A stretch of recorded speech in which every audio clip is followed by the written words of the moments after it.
Assalamualaikum warahmatullahi wabarakatuh. Halo teman-teman, perkenalkan kami dari kelompok 1 kelas 5C Tadris Matematika IAIN Syekh Nurjati Cirebon. Kelompok kami beranggotakan Ririn Ikrimah, Fatihatul Aziza, Nova Wahyuni, Winda Ratnaningsi, Eviliani Sulistia, dan Raudatul Jannah. Di sini kami akan menjelaskan tentang graf. Yuk langsung aja simak video pembahasannya. Happy watching.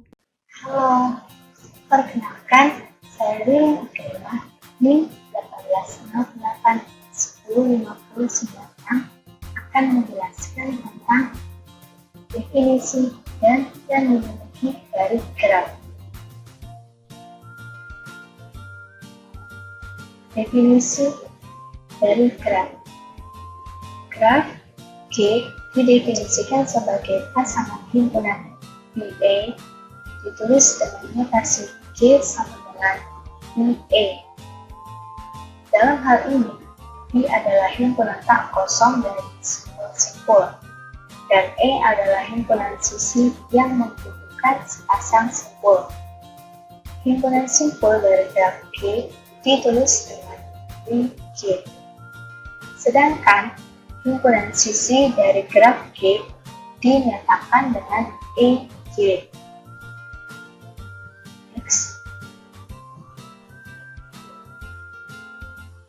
Simpul pada graf dapat dinotasikan dengan huruf seperti A, B, C, D, dan seterusnya, atau dengan bilangan asli seperti 1, 2, 3, dan seterusnya. Sisi yang menghubungkan simpul B dengan simpul V dapat dinyatakan dengan pasangan V, atau dapat juga dengan lambang seperti E1, E2, E3, dan seterusnya.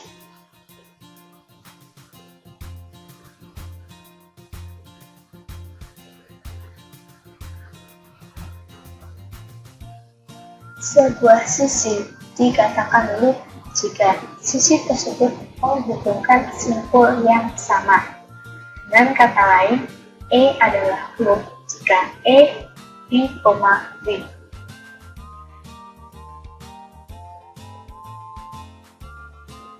Jika dua buah sisi atau lebih menghubungkan dua simpul yang sama, maka sisi-sisi tersebut dikatakan sisi ganda.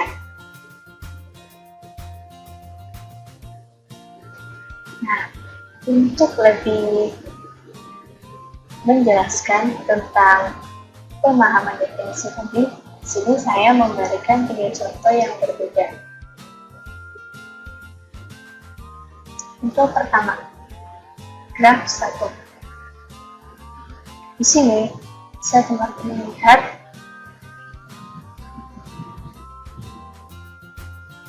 graf 1 terdapat simpul 1, 2, 3, dan 4. Nah, ini titik-titik ini dinamakan simpul dari suatu graf. Dan graf ini juga memiliki garis yaitu 1, 2, 1, 3, 2, 3, dan seterusnya. Nah, garis yang menghubungkan dua simpul ini antara simpul 1 dan simpul 2 ini dinamakan garis dari suatu graf. Next, contoh selanjutnya, graf 2. Pada graf kedua, bisa kita lihat di sini ada garis E4 dan garis E3. Kedua garis ini dinamakan sisi ganda. Mengapa? Karena kedua garis ini menghubungkan dua simpul yang sama, yaitu simpul 1 dan simpul 3. Next, contoh berikutnya, graf ketiga. Di sini terdapat sisi E8 yang berbentuk loop Nah, sisi ini dinamakan sisi loop. Mengapa? Karena sisi ini membutuhkan simpul yang sama, yaitu simpul 3. Silahkan teman-teman lihat sendiri. Seperti ini contoh dari loop. Oke, next ke pembahasan berikutnya tentang terminologi. Nah, apa sih terminologi itu? Terminologi dalam graf adalah istilah-istilah yang biasa digunakan dalam graf. Istilah pertama yaitu ketetanggaan. Dua buah simpul dikatakan bertetangga bila keduanya terhubung langsung. Contoh graf G1. Simpul 1 bertetangga. Simpul 1 ini bertetangga dengan simpul 2 dan 3. Simpul 1 tidak bertetangga dengan simpul 4. Mengapa? Karena simpul 1 dan simpul 2 keduanya ini terhubung langsung. Begitu pula dengan simpul 1 dan simpul 3. Keduanya terhubung langsung. Sedangkan pada simpul 1 dan simpul 4, keduanya tidak terhubung langsung. Next, terminologi yang kedua, yaitu persisian. Untuk sembarang sisi E, VJ, 3, dikatakan E bersisian dengan simpul VJ atau E bersisian dengan simpul 3. Contoh graf G1. Sisi 2, 3 yang ini bersisian dengan simpul 2 dan 3. Sisi 2, 4 yang ini bersisian dengan simpul 2 dan 4. Tetapi sisi 1, 2 yang ini tidak bersisian dengan simpul 4. Jadi bersisian di sini adalah seperti samping-sampingan. Nah, samping-sampingan antara sisi ini dengan kedua simpulnya, seperti itu teman-teman. Next, terminologi yang ketiga yaitu simpul terpencil. Simpul terpencil adalah simpul yang tidak mempunyai sisi yang bersisian dengannya. Contoh graf G3. Ada simpul 5 adalah simpul yang terpencil. Oke, teman-teman bisa lihat semua. Di sini ada simpul 5, di mana simpul ini tidak memiliki garis yang bersisian dengannya. Tidak ada garis bukan. Nah, maka dari itu, simpul ini dinamakan dengan simpul terpencil.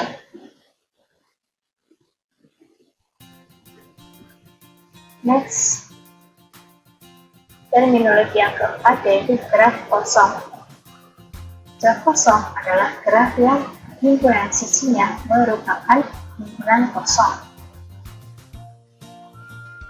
Nah, graf di sini hanya memiliki simpul-simpul saja, tetapi tidak mempunyai sisi atau sisinya sama dengan himpunan kosong. Maka dinamakan graf kosong. Oke teman-teman, sekian pembahasan definisi dan terminologi dari saya. Materi selanjutnya akan dilanjutkan oleh pemateri berikutnya. Assalamualaikum warahmatullahi wabarakatuh. Saya Eviliani Sulistia akan melanjutkan pembahasan sebelumnya. Mari kita simak pembahasannya. Kelima, derajat. Derajat suatu simpul mengindikasikan banyaknya sisi yang bersisian dengan suatu simpul tersebut. Notasinya D dalam kurung V. D dalam kurung V itu berarti derajat suatu simpul Pi. Lihat graf G1. Nah, pada graf G1, derajat simpul sama dengan 2, karena simpul 1 memiliki 2 buah sisi yang bersisian dengan dirinya. Derajat simpul 4 sama dengan 2, dan simpul 2 dan simpul 3 memiliki derajat 3. Kita lihat graf G3. Pada graf G3 terdapat simpul yang tidak memiliki sisi sama sekali, yaitu simpul 5. Maka derajat simpul 5 sama dengan 0. Derajat simpul 5 ini dinamakan simpul terpencil karena sama dengan 0. Lanjut, ada simpul keempat sama dengan 1. Kita lihat graf G2. Pada graf G2 terdapat suatu simpul yang memiliki sisi gelang, yaitu simpul 3. Sisi gelang pada suatu simpul dihitung menimbulkan derajat tambahan sebanyak 2, karena pada sisi gelang simpul tersebut terhubung dengan dirinya sendiri. Jadi graf 2 memiliki sisi gelang berupa simpul 3. Di sini derajat simpul 3 sama dengan 4 karena sisi-sisi yang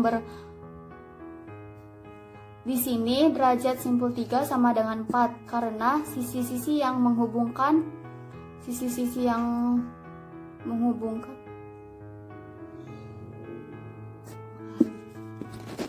Di sini derajat simpul 3 sama dengan 4 karena sisi-sisi yang menghubungkan simpul 3 adalah E3, E4, E5 derajat 2. Jadi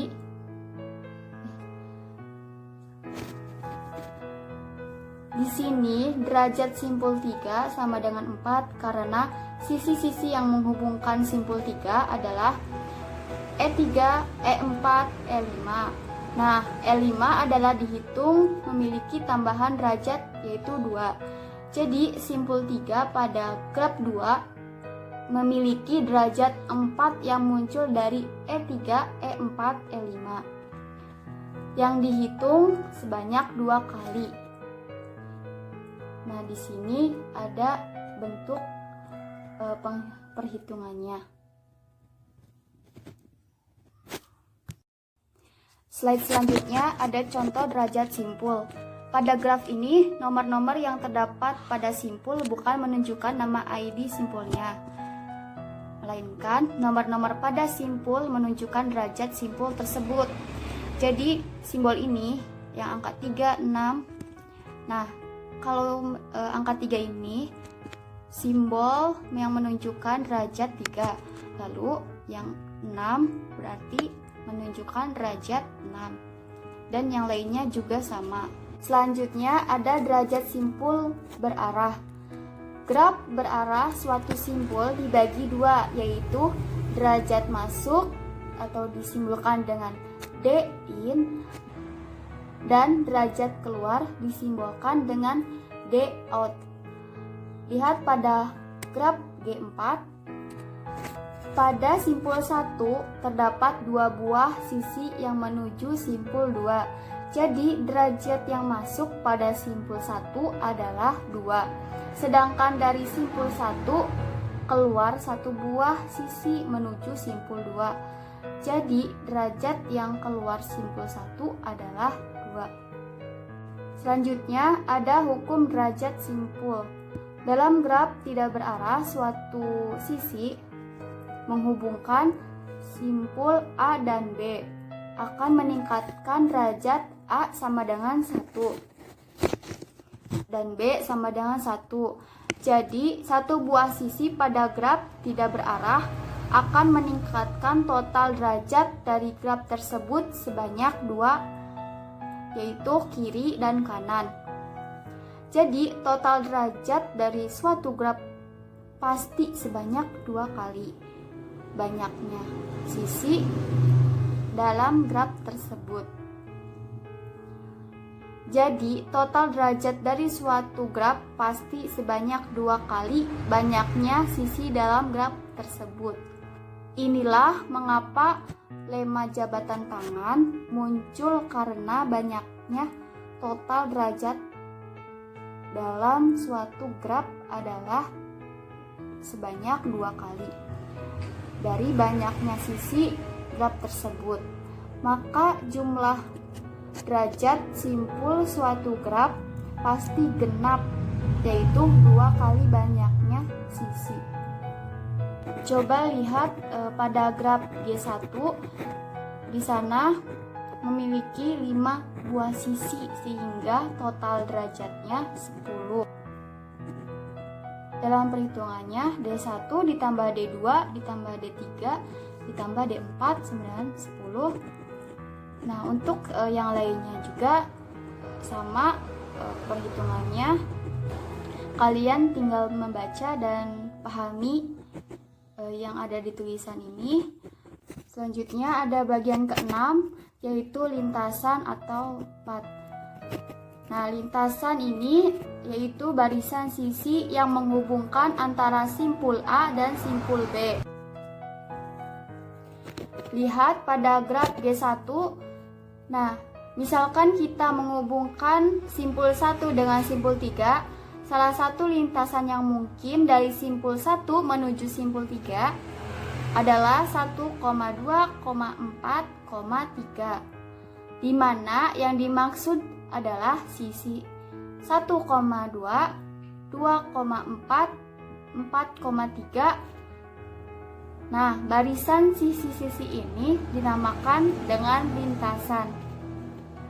Dalam graf lintasan yang panjangnya N dari simpul awal dalam kurung P0 dan menuju simpul 3 dalam kurung Pn berisikan barisan berseling-seling antara simpul-simpul dan sisi-sisi yang terbentuk.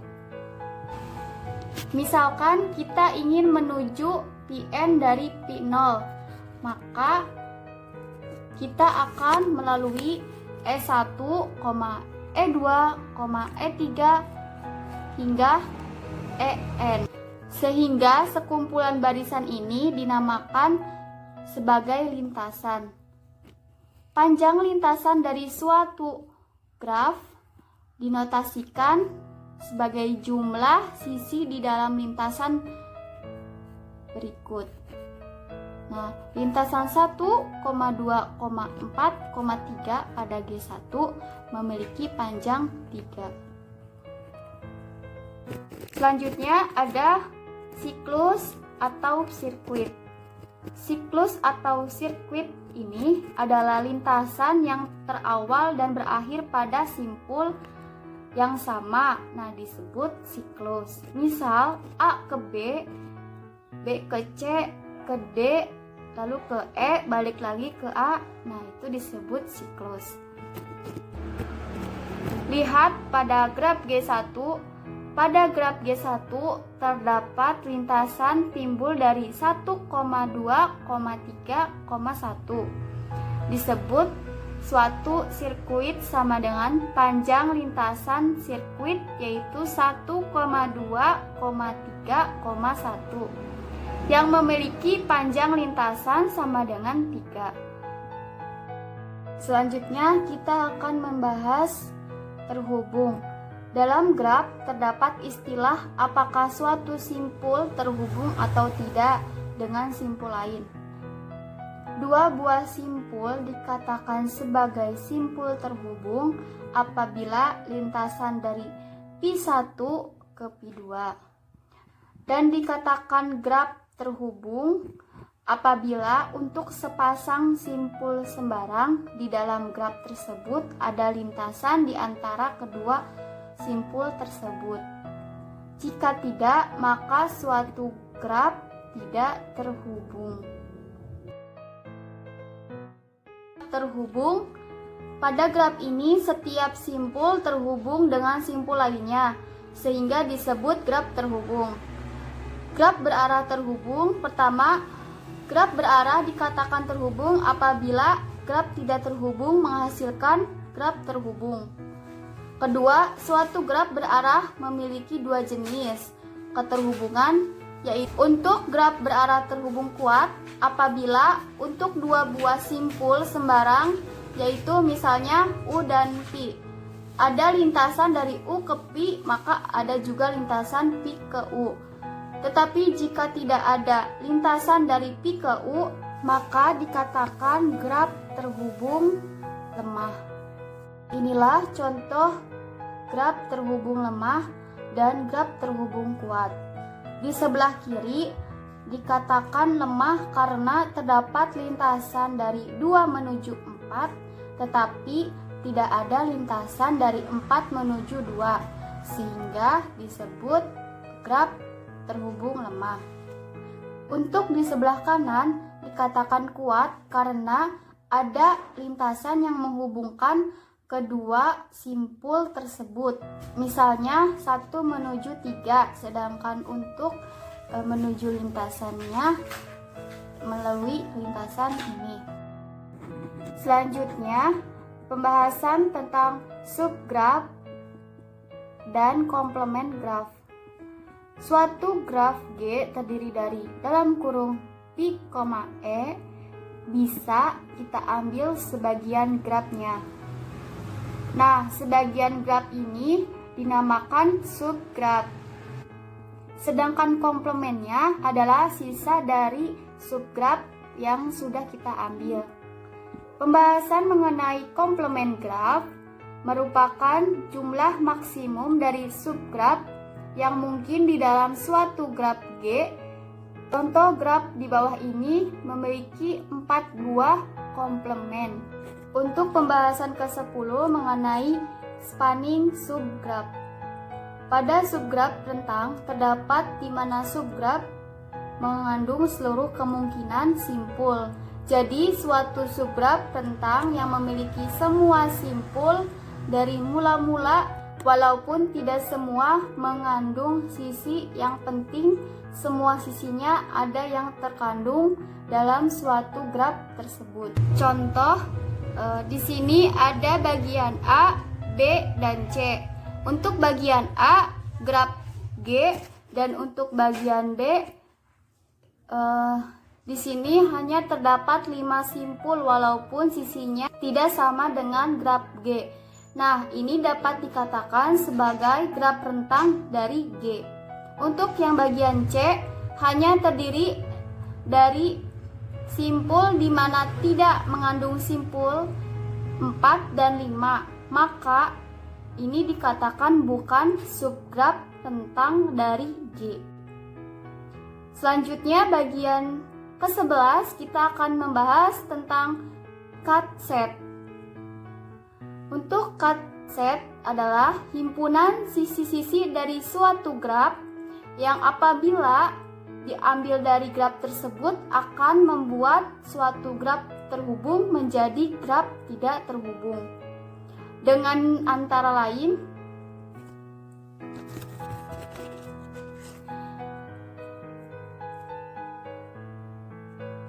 dengan kata lain, suatu cut set selalu menghasilkan 2 buah komponen. Contoh, di sini ada graf A akan berubah menjadi graf B karena 1,5, 3,5, dan 3,4 merupakan cut set. Selanjutnya bagian ke-12 kita akan membahas mengenai graf berbobot. Graf berbobot adalah suatu graf yang memiliki sisi-sisi berbobot yang berbeda-beda, digunakan ketika perencanaan rute dari suatu tempat ke tempat yang lainnya. Contohnya menggunakan GPS. Pada penggunaan GPS akan mencari rute yang terpendek agar mudah sampai. Assalamualaikum warahmatullahi wabarakatuh. Perkenalkan, nama saya Rodatul Jana Nur dari kelas 5C jurusan Tadris Matematika di IAIN Syekh Nurjati Cirebon. Nah, kali ini saya melanjutkan pembahasan teman saya sebelumnya Yang sekarang saya bahas adalah jenis-jenis graf. Jenis-jenis graf terdiri berdasarkan 3 hal. Yang pertama adalah berdasarkan ada tidaknya sisi ganda pada graf tersebut. Yang kedua adalah banyaknya jumlah simpul pada graf tersebut. Dan yang terakhir adalah orientasi sisi arah pada graf tersebut. Dari 3 jenis atau 3 pengelompokan ini, masing-masing kelompok memiliki jenis-jenisnya sendiri. Seperti yang pertama adalah berdasarkan ada tidaknya sisi ganda atau gelang, memiliki 3 jenis. Yang pertama adalah graf sederhana. Graf sederhana ini tidak memiliki keduanya, yaitu tidak memiliki sisi ganda ataupun gelang. Yang kedua adalah graf tak sederhana. Graf tak sederhana ini hanya memiliki sisi ganda, tetapi tidak memiliki gelang. Yang ketiga adalah graf semu. Graf semu ini yang memiliki keduanya, yaitu sisi ganda dan gelang, seperti contoh yang saya sertakan di sini. Nah, ini itu contoh gambarnya biar kalian lebih bisa membedakannya. Nah, untuk kelompok yang kedua yaitu berdasarkan banyaknya simpul pada graf atau jumlah simpulnya. Jadi ketika kalian menemukan banyaknya simpul tetapi dia berhingga, maka itu disebut graf yang n-nya berhingga.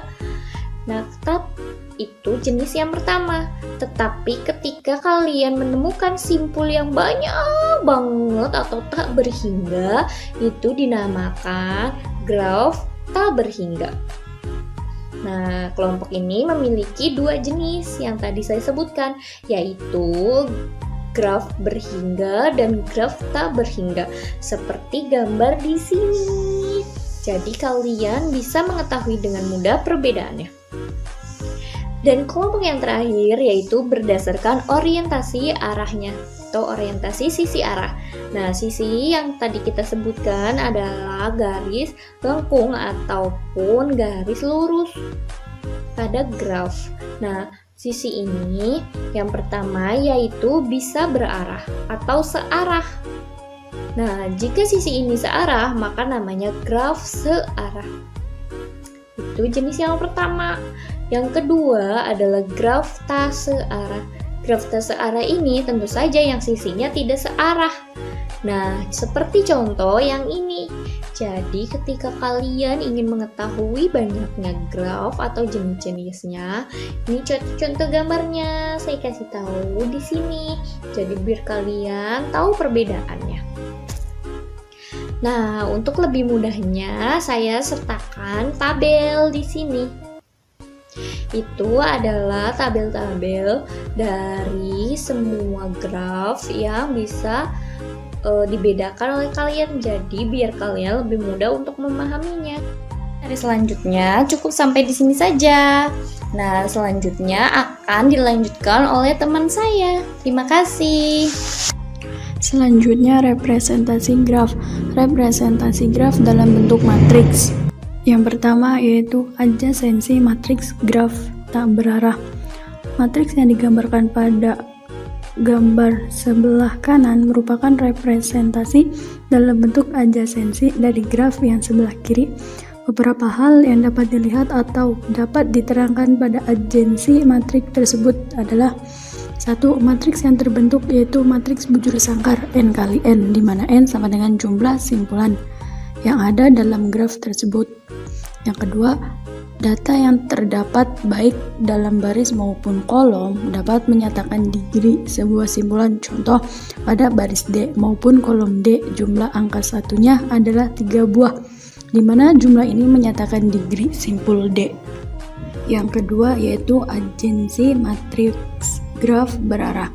Matriks yang digambarkan pada sebelah kanan merupakan representasi dalam bentuk adjasensi dari graf yang sebelah kiri. Beberapa hal yang dapat dilihat atau dapat diterangkan pada adjasensi matriks tersebut adalah: 1. Matriks yang terbentuk adalah matriks bujur sangkar n kali n, di mana n sama dengan jumlah simpulan yang ada dalam graf tersebut. Yang kedua, hal pokok yang dinyatakan dalam matriks ini adalah busur yang keluar dari suatu simpul. Dengan demikian, data yang terdapat dalam suatu baris dapat menyebabkan out degree simpul yang bersangkutan. Contohnya, jumlah elemen yang nilainya 1 pada baris B. Pada baris B ada 3 elemen. Ini menyatakan jumlah out degree simpul B adalah 3 buah. Yang ketiga, graf berbobot tak berarah. Matrik yang digambarkan pada sebelah kanan merupakan representasi dalam bentuk adjensi dari graf yang sebelah kiri. Beberapa hal yang dapat dilihat atau dapat diterangkan pada adjensi matrik tersebut adalah: 1. Nilai yang ada dalam tiap elemen matriks menyatakan bobot busur yang menghubungkan dua buah simpul yang bersangkutan. Untuk dua buah simpul yang tidak berhubungan langsung oleh sebuah busur, maka dianggap dihubungkan oleh sebuah busur yang nilai bobotnya tidak terhingga. Contohnya yaitu pada gambar 3A, simpul A dan C tidak berhubungan melalui sebuah busur, maka elemen matriks yang bersangkutan di sini dengan nilai 999 karena nilai 999 dalam kasus ini cukup mewakili nilai tidak terhingga. Oke, saya Nova Wahyuni akan melanjutkan materi yang telah disampaikan oleh saudari Winda mengenai representasi graf. Selain agency matrix yang menggunakan metode matriks, ada juga linked list. Nah, berikut ini contoh dari linked list ya teman-teman. Nah, untuk mengetahui bagaimana sih kita mengetahui linked list, kita tulis terlebih dahulu. Caranya itu tulis terlebih dahulu simpulnya. Simpulnya itu ada apa saja sih? Ada simpul A, B, C, D, dan E. Lalu kita akan mencari nih, simpul A itu terhubung dengan apa saja? Nah, simpul A di sini kan, simpul A. Nah, simpul A, kita lihat simpul A terhubung dengan apa saja, yaitu simpul A segaris atau terhubung dengan B terhubung dengan D. Jadi simpul A terhubung atau segaris dengan simpul B dan segaris dengan simpul D. Begitupun dengan simpul B. Simpul B ini kita lihat simpul B sehubungan dengan apa? Simpul B terhubung atau segaris dengan simpul A, segaris dengan simpul C, dan segaris dengan simpul E. Kemudian ada simpul C. Simpul C ini segaris atau terhubung dengan simpul terhubung dengan simpul B dulu. B sebenarnya untuk penyebutannya bebas. Simpul B, simpul D, dan simpul E. Nah, untuk simpul D sendiri terhubung dengan simpul A, terhubung dengan simpul C, dan terhubung dengan simpul E ya, simpul E bukan simpul A ya, maaf typo. Dan simpul E sendiri terhubung dengan simpul B, simpul C, dan simpul D. Kemudian node itu dari yang simpul tadi ya, yang buletan yang ada A, itu menyimpan informasi. Sedangkan edge itu sebuah garis yang menghubungkan dua buah node A ke B. Jadi ada kayak garis, macam garis. Nah, edge ini bisa berbentuk panah satu arah atau bisa juga berbentuk panah dua arah. Nah, untuk matriks incidence. Matriks insiden itu merupakan representasi graf. Selain cara yang pertama menggunakan metode matriks. Yang kedua ada matriks incidence. Matriks incidence kita misalkan graf G mempunyai N buah titik dan T buah sisi. Matriks keterkaitan graf G adalah matriks MG sama dengan MIJ berordo N kali T yang baris-barisnya dilabel dengan label-label G dan kolom-kolomnya diberi label dengan label sisi-sisi G. Sedemikian sehingga MIJ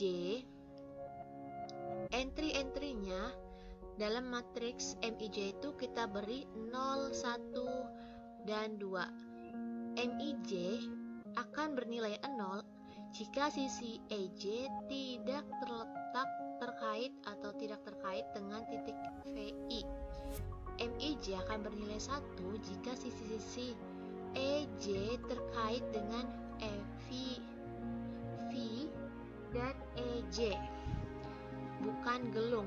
Dan MIJ bernilai 2 jika sisi-sisi dari EJ terkait dengan titik V dan EJ adalah gelung. Nah, untuk mengetahui lebih lanjut, kita bakalan bahas salah satu contoh ketika matriks itu nilainya MIJ itu nilainya 1, nilainya 0. Nah, ini salah satu contohnya ya. Nah, pasti kan bakal bingung ya, kenapa ini F1, E1 nilainya 1 dan seterusnya. Nah, kita bahas ya. Untuk V1 dan E1, V1 ya di sini.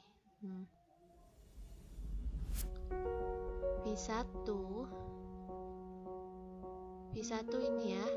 V1 dan E1 kenapa nilainya 1? Karena ini merupakan segaris atau sejalur.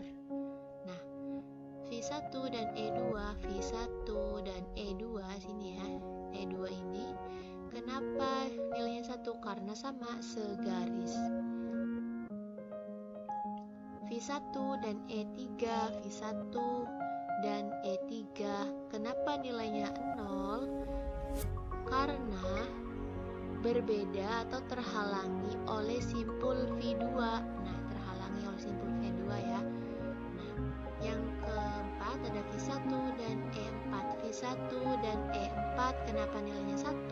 Karena ini segaris. V1 dan E5, V1 dan E5 kenapa nilainya 1? Karena ini juga segaris melalui suatu busur. Nah, yang melengkung ini melengkung busur ya.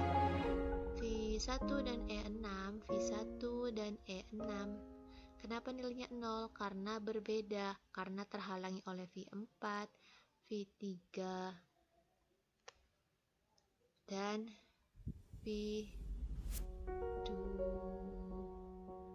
dan V1 simpul V4 ya, terhalangi oleh simpul V4 karena ini ke E6 ya. E6 kan di sini terhalang oleh simpul V4. Ada E7. E7 kenapa 0? Karena E7 juga terhalang oleh simpul V4, V5, dan V3. Nah, selanjutnya juga sama mengenai V2, V3, V4, V5 yang berkaitan dengan E1, E2, E3, E4, E5, E7, E6, E7, E8.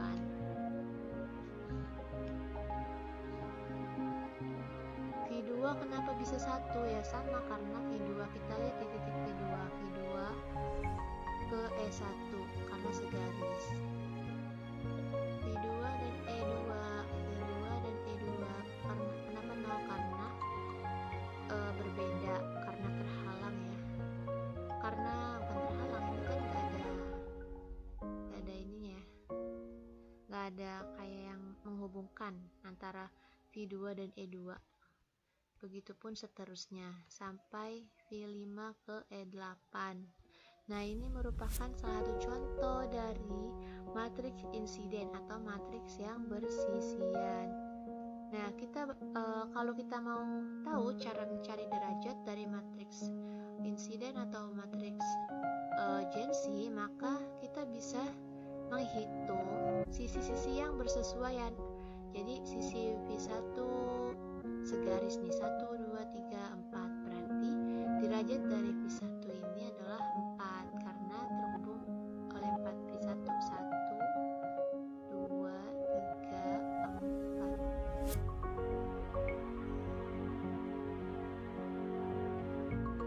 dan seterusnya. Ketika kita mau mencari derajat, derajat itu adalah banyaknya sisi atau edge yang bersisian dengan simpul tersebut. tersebut. Jadi kalau kita mau cari derajat, cari sisi yang bersisian dengan simpul tersebut. Oke, terima kasih, semoga bermanfaat. Mohon maaf bila banyak kekurangan. Kami akhiri. Wassalamualaikum warahmatullahi wabarakatuh.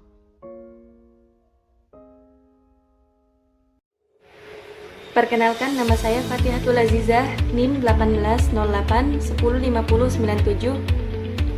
Saya akan menjelaskan materi mengenai graf isomorfik.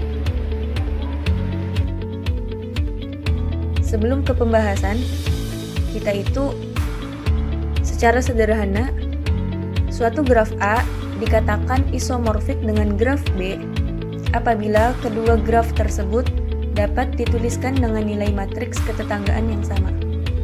Sebagai suatu contoh, diketahui matriks ketetanggaan dari sebuah graf tidak berarah, seperti pada gambar. Gambarkan dua buah graf yang bersesuaian dengan matriks tersebut. Lalu kita jawab. Karena matriksnya 5 kali 5 berarti ada 5 simpul.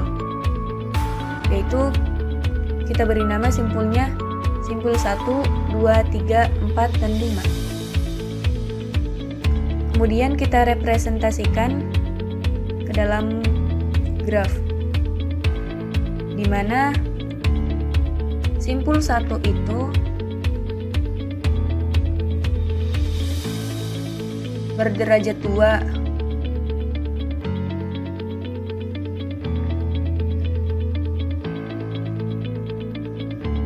simpul 2 berderajat 3, simpul 3 berderajat 2, 4 berderajat 3, dan 5 berderajat 3. Begitupun pada graf kedua.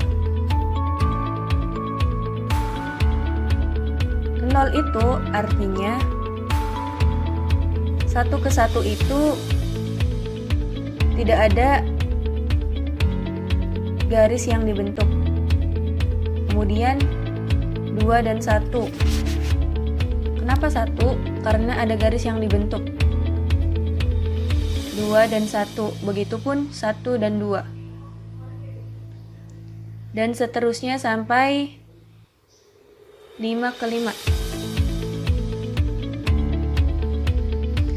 Dari gambar ini kita bisa menyimpulkan bahwa dua buah graf yang sama, hanya penggambaran secara geometri berbeda. Ini terlihat jelas. Kalau dalam bentuknya berbeda, tetapi itu tuh isomorfik.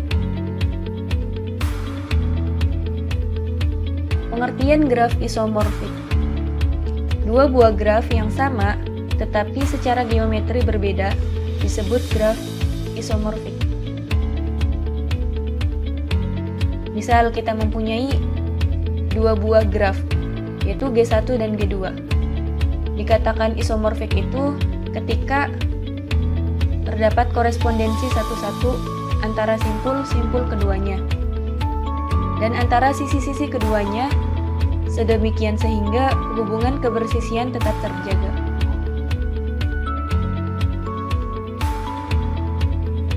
Dengan kata lain, misalkan sisi E bersisian dengan simpul U dan V di G1, maka sisi E aksen yang berkoresponden di G2 harus bersisian dengan simpul U aksen dan V aksen yang di G2.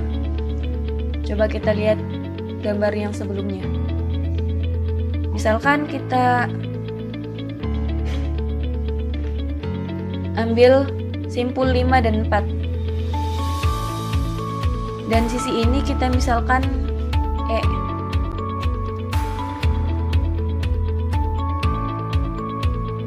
Berarti di graf 2-nya juga sama. 5 dan 4. Kemudian ini E aksen. Dua buah graf yang isomorfik adalah graf yang sama, kecuali penamaan simpul dan sisinya yang berbeda. Ini benar karena sebuah graf dapat digambarkan dalam banyak cara. Kalau contoh yang sebelumnya itu kita penamaan grafnya sama ya. 1, 2, 3, 4, 5. Perhatikan contoh graf isomorfik berikut. Di sini ada 3 buah graf, yaitu G1, G2, dan G3. G1 itu isomorfik dengan G2, tetapi G1 tidak isomorfik dengan G3. Kenapa gitu? Coba kita analisis. Ketiga graf ini sama-sama mempunyai 4 simpul, yaitu G1 1, 2, 3, 4, G2 A, B, C, D, dan G3 X, Y, W, V.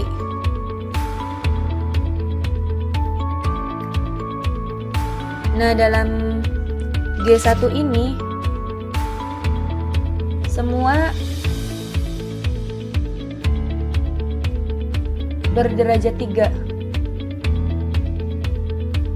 Dalam G2 juga semuanya berderajat 3, sedangkan dalam G3 ini semuanya berderajat 2. Nah, ini udah ketahuan alasan yang G1 tidak isomorfik dengan G3. Sebenarnya G1 sama G2 ini sama aja. Kita misalkan kita itu sedang bermain karet. Yang tengah itu karet, yang 4 itu karet misalkan. Ini tuh posisi yang karet yang udah ditarik. Sedangkan kalau yang di G2, ini posisi yang tengahnya itu posisi karet yang belum ditarik. Jadi disimpulkan bahwa G1 itu isomorfik dengan G2. Tetapi G1 tidak isomorfik dengan G3. Selanjutnya diberikan 2 graf. G1 dan G2. Di mana G1 dan G2 ini isomorfik. Kenapa? Coba kita gambarkan matriks ketetangganya. Untuk G1 itu A representasi ke A-nya. Ini A. Kenapa di sini 0? Karena A ke A itu tidak membentuk suatu garis. Kemudian A ke B itu kenapa 1? Karena membentuk garis. Begitupun B ke A. 1, 1. Kemudian C ke A. C ke A kan membentuk garis jadi 1.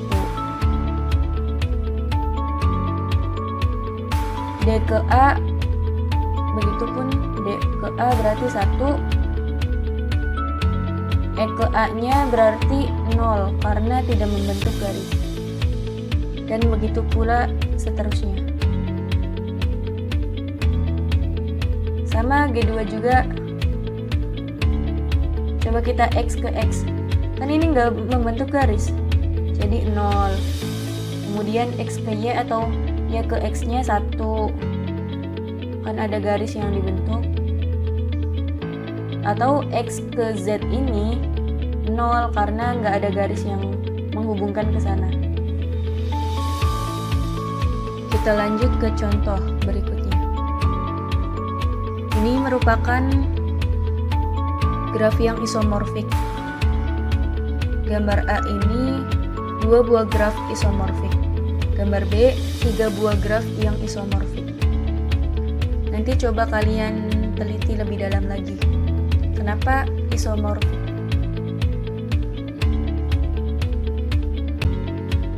Dari penjabaran sebelumnya, didapatlah syarat graf isomorfik. Dari definisi graf isomorfik, dikemukakan bahwa 2 buah graf isomorfik memenuhi ketiga syarat. Di antaranya, pertama, mempunyai jumlah simpul yang sama. Yang kedua, mempunyai jumlah sisi yang sama. Yang ketiga, mempunyai jumlah simpul yang sama berderajat tertentu. Namun ketiga syarat itu ternyata belum tentu cukup menjamin pemeriksaan secara visual perlu dilakukan.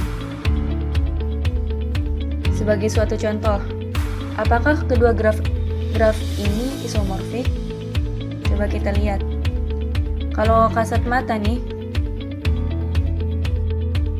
sekilas dua graf ini tuh sama-sama mempunyai 6 simpul. Sama-sama mempunyai jumlah sisi yang sama dan mempunyai jumlah simpul yang sama berderajat tertentu. Tetapi ketiga syarat itu memang sudah terpenuhi. Tapi secara visual ini tuh berbeda. Berbedanya di mana? Coba kita lihat. Simpul X ini mengakibatkan simpul U dan V berderajat 1, sedangkan di graf 2 simpul Y mengakibatkan satu simpul W yang berderajat 1. Itu jelas sudah berbeda. Jadi walaupun syarat-syaratnya terpenuhi, sedangkan ketika dilihat visual berbeda, itu bukan isomorfik.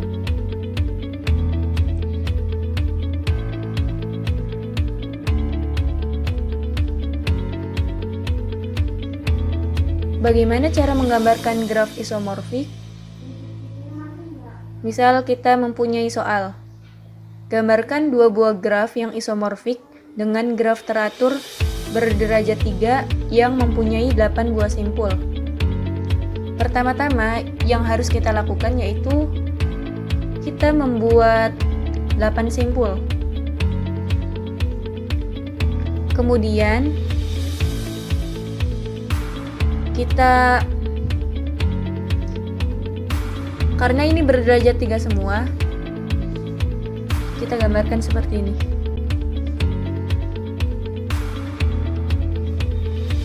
Nah, coba kita lihat simpul ini. Ini berderajat 3 kan, menghubungkan yang ini, dan ini. Kemudian kita gambar graf 2-nya. Sama, kita juga butuh 8 simpul dulu. Kemudian kita hubung-hubungkan antar titik ini sehingga mereka berderajat 3. Jadilah seperti ini. Kurang lebihnya mohon maaf apabila ada salah kata. Wallahul muwaffiq ila aqwamit thoriq. Wassalamualaikum warahmatullahi wabarakatuh. Semoga bermanfaat.